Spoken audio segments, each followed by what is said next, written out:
Larry Allen should be considered one of the greatest athletes of all time.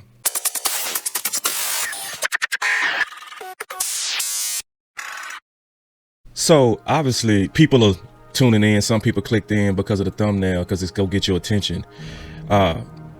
First of all, RIP Larry Allen. And I really mean what I say, the best athlete of all time. And I can already hear some of y'all. Oh, you see this guy? See this guy? Number one bullshit guy. He do the wee woo. See, yeah, because it's been a long-standing debate on athletes, obviously, right? You know, you see some names for the Dallas Cowboys that's obviously legendary, like Bullet Bob Hayes. And when you think about the fact that even cover 3 defense was invented because of him.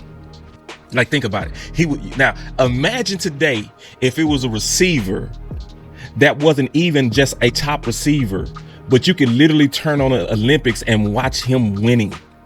That would be so freaky and so amazing to today's sports. To see a 2 freakish athlete like Bob Hayes.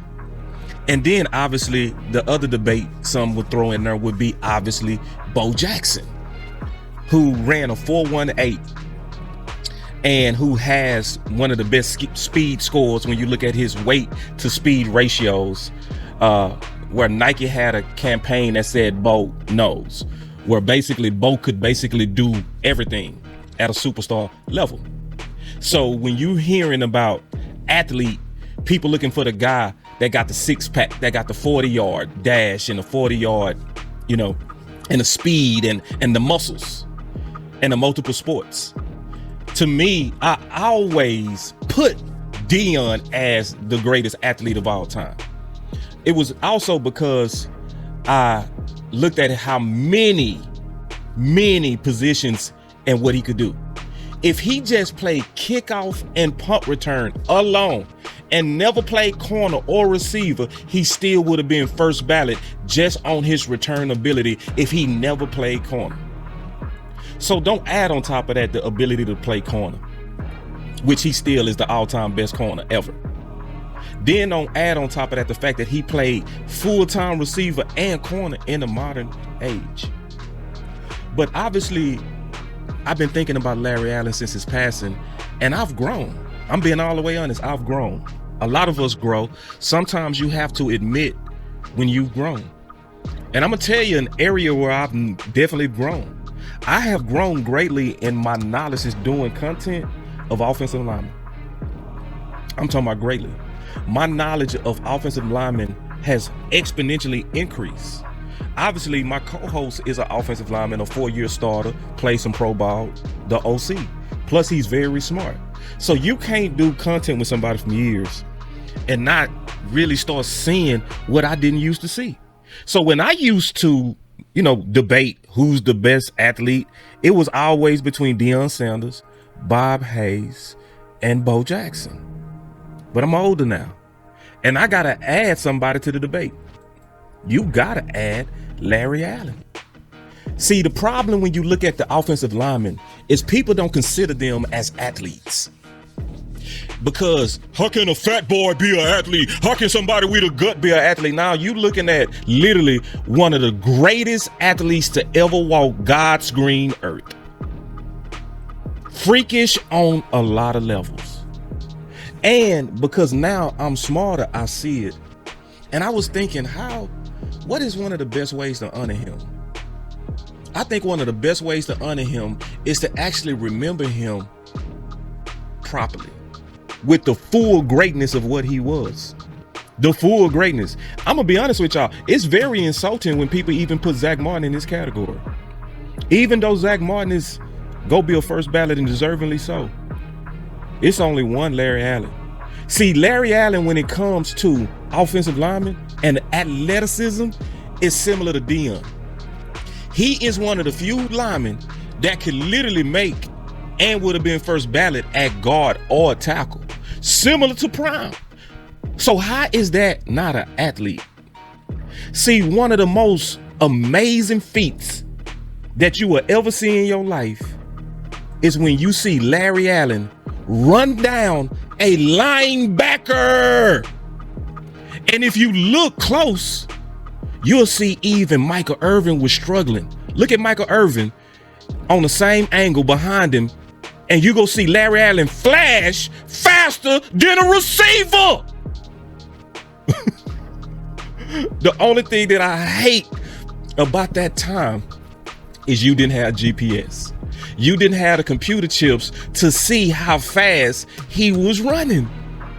And when you listen to what they were saying, under 5 minutes left in the half, and it's not in the air and picked off by Darian Hunter. And Hunter is inside the 40, the 30, and tackled Larry Allen. I can't believe it. This guy weighs 325 pounds. This guy's got a rocket booster strapped to his back. All right, there's the bat by Martin. Right into Allen is still standing there. There he is to the left of your screen. Didn't even get a running start at it. Look at this, folks. 6'3", 325 pounds. That's one of the most impressive athletic feats I have ever seen. Oh, it's amazing. It's going to be a long time before. that is freaking amazing. And there's no computer chips to tell you how fast he was running. That is one. And see, how many freakish clips do we have to see to not properly remember him correctly? How many?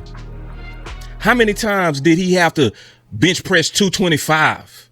Just freakish, just like a warm up. That is 225 pounds that he is making that it looks like toothpicks.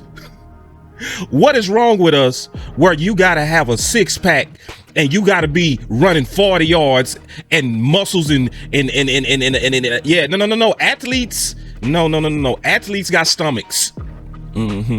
See, in football, I've learned that some athletes have stomachs. Some of your best athletes in the world actually are the ones with the stomachs. It ain't just the ones with the six packs. It's just not the ones who could catch. It's just not the ones who could run. What about the freakishness that we all remember of him benching 700 pounds? Now, those of us who have integrity know that you shouldn't have your fingers on the bar on a real test. So some people try to knock him for it, but we got to remember that's 700 pounds. 700 pounds will kill you. It's crazy to even get under 700 pounds. So when I try to think of Larry Allen, I try to honor him correctly. And I think the proper way to honor him is to remember him as one of the best athletes all time, not even offensive lineman. I'm going to conclude this with the words of Tuck. Just listen of him describing Larry Allen. Large dude, you're a strong dude. Give us a name of a guy you played against and you're like, man, I can't believe how strong this dude is. It's only one person that I've ever went against that I was like, man, this guy is unbeatable. It's a guy named Larry Allen. And I got him when he was quote unquote old Larry Allen, but this guy was a brick wall. And he knew it and he let you know it. So it was kind of like, well, I'm trying to switch sides with people all game, try not to go that side. Give us the story. How did he let you know it? Because I don't think of Larry Allen as a talker. I think of him as someone who dominates, but how did he let you know it? Well, I did my research on Larry, and more importantly than how he let me know it, young Larry Allen would go up to the line of scrimmage and go, whoop, whoop, and he would literally let the D tackle know that Emmitt Smith and Moose Johnson is going to be running through this hole right here. There's nothing you can do about it. So just imagine you as an NFL D lineman, knowing what a play is, you telling all your buddies, yeah, they're going to run right here. And Emmitt Smith, obviously, it's a reason why he has the most rushing yards in the history of the NFL, because he probably got 10, 15, maybe 20 yards on that play when you know the play was coming right there. How does that make you feel going back to the huddle?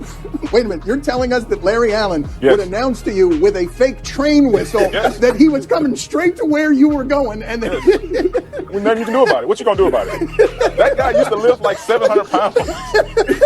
But he would just tell you? Like, he's just telling you. It would be like me playing football against my son.